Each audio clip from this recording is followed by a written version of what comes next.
Well, I just got home from work and I thought we would do a video on the teaser here on the AMX. But first, I have to say, it's brutally cold outside right now. Snowing and raining most all day. And as you can tell, I don't have any insulation. Well, I got some behind my pegboard, but I don't have any insulation in this shop, so we are not insulated. However, this barrel stove the neighbor made me for fixing on all his trucks and stuff this late summer. What a night and day difference. I literally just started a fire in there maybe 10 minutes ago, and unless I walk over here, I can start seeing my breath over here. But for what we got here, that thing is day and night compared to this old wood stove I had last year, which this is where the side of my shop used to end right here. And you can just see a silhouette, a little square outline in the stovepipe. You can kind of see the smoke there. That stove used to sit right there, and all I had to do was heat from here to over there, and it would not do it. That was the worst wood stove I've ever had to try to heat something. And I'd set fans on around it and everything, run it at 700 degrees. This stupid thing here runs at 1,000, 1,200 degrees. I turn the lights out and I don't even have any glow to it or anything. So I feel much safer running this one at that type of temperature than I ever did with that one. But that's not what this video is about. I just thought I would share that's very exciting for me, just this barrel stove. So the old AMX, my dear friend. Now, since a lot of you that probably watch this channel now don't know much about this car or anything, well, there's a lot of videos about it. So I'm just going to give you a quick history on it. I got this car, I think I got it in 2018, May of 2018, I believe. Pretty sure that's when I got it, sometime in there. But there's a long story behind it, and I do suggest you go watch my very first video on this channel. It's all about the AMX. It'll give you the whole backstory. So, but anyways, I got it around 2018. It had the original, well, what was left of the original 390 in it. And, well, you know, it wasn't any good, all that good fun stuff. And a lot of you are going to say anything could be saved. It couldn't be saved. There's a video on more detail on that.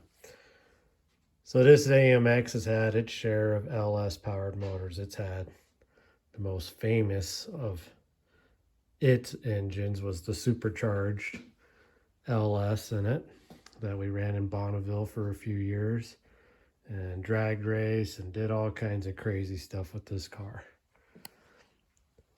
It's had altogether 3 different LS motors, a 4.8, a 5.3, and a supercharged 6-liter, and a supercharged 5.3.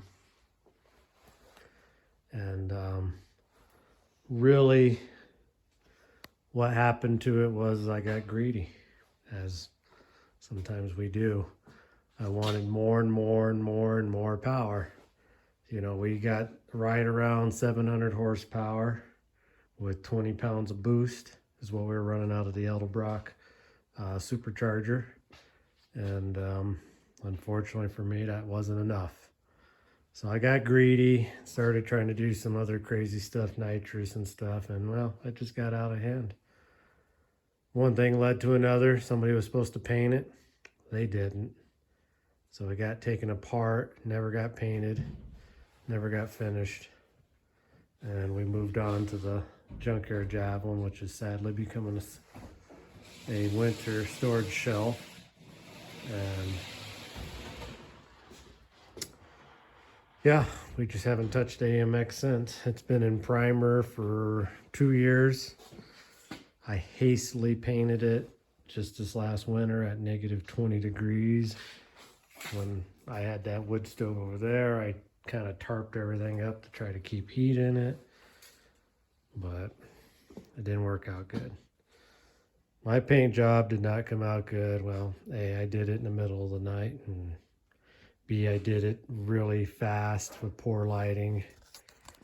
And I've painted cars before and I haven't had any trouble like this, but you can see the runs, more runs. This I'm really upset about is how many runs I got around that. And I've painted this car before and I never had any kind of troubles, but I just had trouble this time. And yeah, I got a lot of paint stuff to fix on this car. That's the least of our worries right now. And this is Big Bad Orange. I actually spent real money and got real paint for it. All of this area here, the engine compartment, all this stuff, I painted, geez, 2.5 years ago, something like that. Same thing, the actual Big Bad Orange. And so at least all that painted out good. I didn't really have any runs or any trouble with that, but I did that in a very well lit shop. But from moving and all these 2.5 years of just dinking around with it, it's been chipped. It's got a few scratches on it, a big chunk missing over there. I don't think there's too much missing over there. Some of these things that look like runs were actually the factory paint. Believe it or not, AMC had runs in some of their factory stuff. But yeah, that's kind of where we're at. AMX grill's not in the greatest shape, but it's always served its purpose. That bumper was a chrome bumper that we straightened and fixed and painted. And here's a pro tip for you guys on bumpers and painting them. I painted this bumper, and the first thing that'll happen when you paint chrome bumpers is, well, they'll chip real bad. This one isn't really chipping more, as it's just getting scratched up from being abused. I found out that rubberized paint that you can buy, or they used to sell for off-road vehicles, if you paint a bumper and you spray that rubberized coat over it, it actually won't chip. And it works real good. As you can see, I mean, I drove this around for 3 years, Bonneville, everything, and I never touched up any of the bumper. This is all from just pushing on it, and you can kind of see that rubberized stuff trying to come off on it. But I'm just pointing that out. Cheap way to paint a chrome bumper if you need to. Back there in the corner, I got the rear bumper and some other parts. I do have an AMX hood with a scoop. I have the front fenders, of course. I basically have everything for this car, minus some door panels and some other handmade interior parts I had to put in it. Even though I ran all those LS motors, I didn't have a custom dash in this. I always just left the old AMX stuff in it. Guessed on everything, used a GPS for my speedometer. I do have a 6-point roll cage from Rhodes Racing in it. It definitely helps stiffen up the car, because when we started running 18 pounds, 15 pounds of boost and stuff, it really started making the unibody kind of feel weird, if you will. So we put that roll cage in there, and that really helped out the body strength. Like I said, over the last 4 years, I've done odds and ends to this car.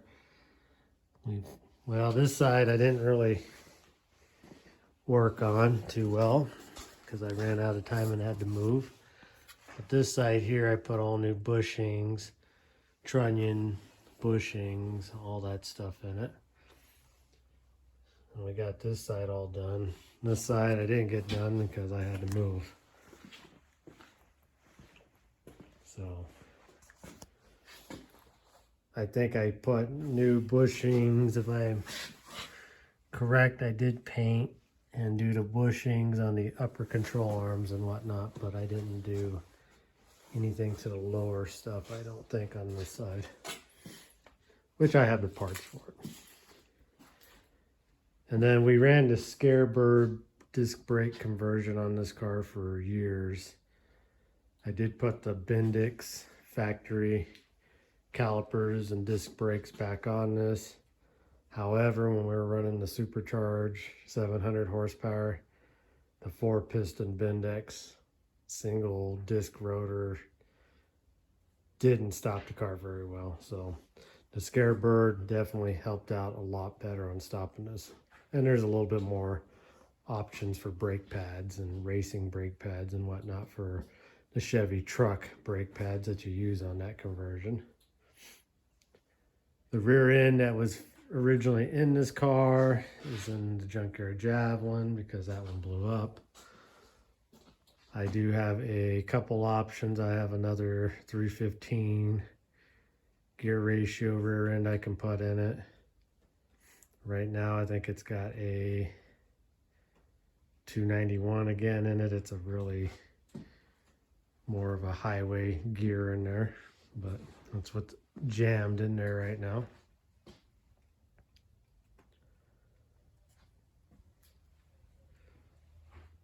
So I guess the next thing I'll go over real quickly with you guys is probably gonna upset some people, but I don't care because it's upsetted people for all the years I've had it. But it's just gonna get another LS put in it. That's just how it is. And that's what I have. And you can argue with me, you don't argue with me, it doesn't matter, I don't care. But LS motors are cheap, they're simple, they're very reliable, they're very easy to work on, they're easy to throw some racing parts on and get a little bit more power out of them, as long as you don't get greedy like I did. And you know, that way a guy can just jump in this car and drive it anywhere. And we have road tripped. Back when we just had the little 4.8 in it, that was pretty well stock. The very first setup I put in there, we drove this car everywhere and it was a lot of fun. It wasn't all set up for racing or nothing. We were just able to jump in this car and drive it wherever we wanted. And that's kind of what I want to get back to. I want to be able to just jump in this car and drive it to work, drive it to Missoula for fun, drive it to Butte, drive it to Billings, which would be 240 miles away, you know, drive it wherever, drive it down to the Salt Flats. And that's what we're going to do with it. So this winter, as I'm working on the old 50s truck for my friend, and you know, I'll be bouncing between this, that, and probably something else here and there. But, you know, when you're working on a project, sometimes you need a break from them.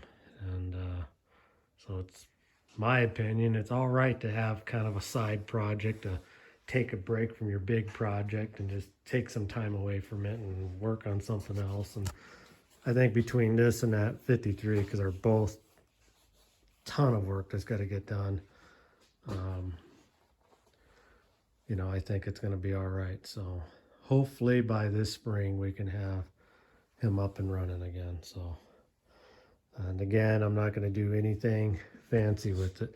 The only thing I have considered I might do that would be kind of different and maybe interesting to some of you guys. I haven't personally ever looked into videos or looked at them to see how they really work, but they do make a timing cover setup for an LS motor that will run a Ford distributor and I don't know what, I think a Ford fuel pump, mechanical fuel pump. Therefore, you can turn your LS motor into a regular carbureted engine, which is a regular distributor and regular mechanical fuel pump, and make things even more simple. And then you can add whatever kind of radical cam you want and don't have to deal with any kind of tuning other than being able to just tune a carburetor. So I've been thinking about doing that as well. I do have a turbo 400 laying back over there by the junkyard Javelin, and that is an option I have thought about, but I do have a complete computer ready to go, 2-wheel drive, 6-liter, nothing real super fancy setup I can put in it and just have all the fuel injection and the reliability. And that's probably what we're going to end up doing, but I don't know. Anything can change. Still putting out good heat, still staying alive in here, so. Well, anyways, guys, that's kind of the quick and down and dirty on the AMX here. And like I said, hopefully you guys are excited about it, as even though I don't sound like it, but I'm pretty excited to get back on it. It's been off the road way too long, and I just want to get back with it. So again, you'll have to give me some time. Probably won't really get onto any of these trucks and cars for another week or two. We got a few more things to finish up winter-wise around here. And if we're really, really lucky, maybe by Christmas, we'll try to just start up the old Javelin to make sure it still runs. So I know a lot of you guys really want to see more on the Javelin, but it's just not practical up here in the mountains in the wintertime at all to do anything. Even though somebody said that they would take this car, throw sandbags in the back and drive it all winter long. Well, I would actually drive it maybe if I lived in town, but I don't. So I don't think you could put enough sandbags in the back of it to get up the mountain here in the wintertime, but I could be wrong. Never know. Maybe if we get enough interest in that stuff, maybe we'll try to drive it down the mountain and back up just for the fun of it. But we'll wait until it's really winter time over here before we do that. All right, well, anyways, as usual, I appreciate you guys watching. And as I said in videos before, you can subscribe or don't subscribe, but word of mouth is pretty much the only way this channel gets any kind of views or any looking into. So tell your friends, tell your family, tell them to just take a quick look. They may not like it, it may not be for them, and that's fine. So, but until the next video, thanks for watching.